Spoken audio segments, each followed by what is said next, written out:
Subscribe कर देना bell वाले आइकन को भी। बड़े बड़े मोबाइल प्लेयर्स जो कि बहुत ही ज्यादा तगड़ा खेलते हैं वो सारे के सारे अपनी जनरल सेंसिटिविटी के साथ साथ रेड डॉट 2x और 4x सेंसिटिविटी को भी 100 रखते हैं, ठीक है। और देखो गाइस, जिन लोगों को भी ऐसा लगता है कि यार रेड डॉट 2x और 4x सेंसिटिविटी को 100 रखने की वजह से हमारी डेजर्ट ईगल या फिर M87 ज्यादा रिकॉइल करती है, तो मैं आपको बता देता हूँ ऐसा कुछ भी नहीं होता, ये सब बकवास है, ठीक है। यहाँ पर मैं आपको एक और चीज बता देता हूँ, बहुत से प्रो प्लेयर्स को ना जनरल सेंसिटिविटी 100 भी कम लगती है जी गाइस, जिसकी वजह से बंदे यूज करते हैं डीपीआई को। जी गाइस, जिसको नहीं पता डीपीआई क्या, मैं आपको बता देता हूँ। डीपीआई एक ऐसा इन फोन सेटिंग है जिससे भाई साहब आप अपने फोन की नेचुरल सेंसिटिविटी को इंक्रीज कर सकते हो। इसको कैसे ऑन करते हो वो मैं आपको बता देता हूँ। पहले आपको अपने फोन के सेटिंग के अंदर चले जाना है, उसके बाद आपको डेवलपर मोड को ऑन करना है बिल्ड नंबर पे 4 से 5 बार क्लिक करके, ठीक है। उसके बाद में आपको डेवलपर ऑप्शन में चले जाना है, उसके नीचे आपको स्क्रॉल करना है, तो आपको इंक्रीज करके बढ़ा देना है। रिस्क है कि इसकी वजह से आपका फोन खराब हो, डीपीआई को यूज करना है कि नहीं करना है। वैसे मैं आपको पर्सनली बता देता हूं, मैं डीपीआई को यूज नहीं करता, मैं जनरल सेंसिटिविटी को 100 रख के ही बहुत ही अच्छे खासे 1% लगा लेता हूं, ठीक है। तो अभी गाइस यार सीधे यार डिफॉल्ट पे ही रहने देना है, ठीक है। उसके बाद गाइस यार बार ही आ जाता है हमारे इन गेम सेटिंग के अंदर सबसे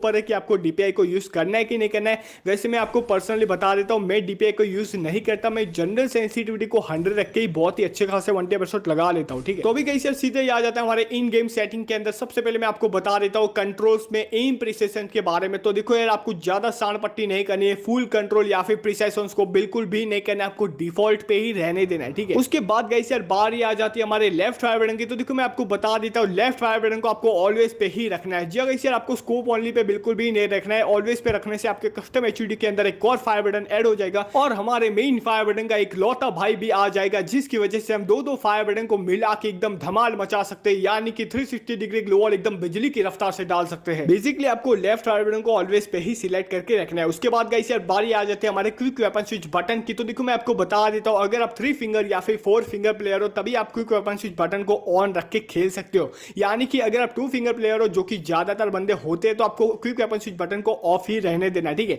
देखो एक क्विक वेपन स्विच बटन को ऑन करने से आपके कस्टम एचयूडी के अंदर एक और बटन ऐड हो जाता है, जिसको यूज करके आप गन्स को आपस में आसानी से स्विच कर सकते हो। लेकिन अगर आप 2 फिंगर प्लेयर हो तो आप इसका भरपूर फायदा नहीं उठा पाओगे, तो 3 फिंगर और 4 फिंगर वालों आप इसको आसानी से ऑन कर सकते हो, ठीक है। क्विक रिलोड तो कुछ काम का है नहीं, हम सीधे आ जाते हैं हमारे क्विक स्नाइपिंग के बारे में। तो मैं आपको बता देता हूं, hold fire to scope button पे ही क्लिक करके रखना है। जी गाइस यार, hold fire to scope button पे क्लिक करने की वजह से जब भी आपके हाथ में स्नाइपर होगी तो आप फायर बटन पे जैसे ही क्लिक करोगे तुरंत ही आपका जो स्कोप है वो ऑटोमेटिकली ऑन हो जाएगा, ठीक है। यानी कि आपको स्कोप इन वाले बटन पे अलग से क्लिक करने की जरूरत नहीं पड़ेगी। उसके बाद में गाइस यार बारी आ जाती है हमारे न्यू बटन 2 स्लॉट ग्लूअल बटन को रखने के लिए, मतलब कुछ भी यार, सिंगल स्लॉट में हमारा काम चल जाता है, तो आपको सिंगल स्लॉट ही रहने देना है। और गाइस यार इसके बाद के जितने भी ऑप्शन है ना, उससे आपके गेम प्ले पर कोई इंपैक्ट नहीं पड़ने वाला है, तो आप अपने प्रेफरेंस के अकॉर्डिंगली रख सकते हो। और ऑटो पिकअप को भी आप ऑफ या फिर ऑन कर सकते हो, ठीक है। उसके बाद गाइस यार आ जाते हैं हमारे ग्राफिक सेटिंग या फिर कह लीजिए डिस्प्ले सेटिंग पे। तो देखो मैं सबसे पहले आपको बता देता हूं, ग्राफिक्स आप जो मर्जी चाहे रखो, आपके 1% लगाने में कुछ भी फर्क नहीं पड़ने वाले, ठीक है।